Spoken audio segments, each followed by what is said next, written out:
বিএনপির স্থায়ী কমিটির সদস্য সালাউদ্দিন সাহেব, উনি গতকালকে ঘটনায় জুলাই যোদ্ধা যারা গতকালকে আহত হয়েছে তাদেরকে ফ্যাসিস্ট আওয়ামী লীগের অনুসারী হিসেবে তাদেরকে আখ্যা দিয়েছেন। আমরা তীব্র নিন্দা এবং প্রতিবাদ জানাচ্ছি।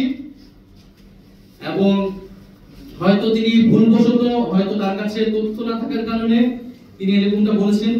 যেহেতু তিনি দীর্ঘদিন দেশে ছিলেন না, যেহেতু তিনি জুলাই অভ্যুত্থানের সময় দেশে ছিলেন না, রাজপথে ছিলেন না, সেহেতু হয়তো তিনি জানেন না যে কে রাজপথে ছিল, কারা লড়াই করেছিল, কারা ভোটের সামনে দাঁড়িয়েছিল।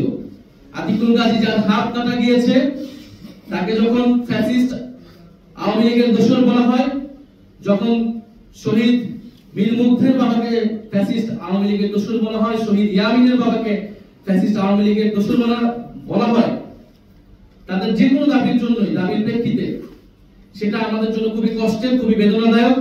ফলে আমাদের আহ্বান থাকবে তিনি তার এই বক্তব্য অবিলম্বে প্রত্যাহার করবেন এবং সেই আহত যোদ্ধা এবং শহীদ পরিবারদের কাছে ক্ষমা চাবেন এবং তাদের সাথে বসে জুলাই গণ অভ্যুত্থানের গল্পটা শুনবেন, ইতিহাসটা শুনবেন, কারা লড়াই করেছিল, কিভাবে লড়াই করেছিল, কিভাবে এই দেশ স্বাধীন হয়েছিল এবং আজকে আমরা এখানে কথা বলতে পারছি।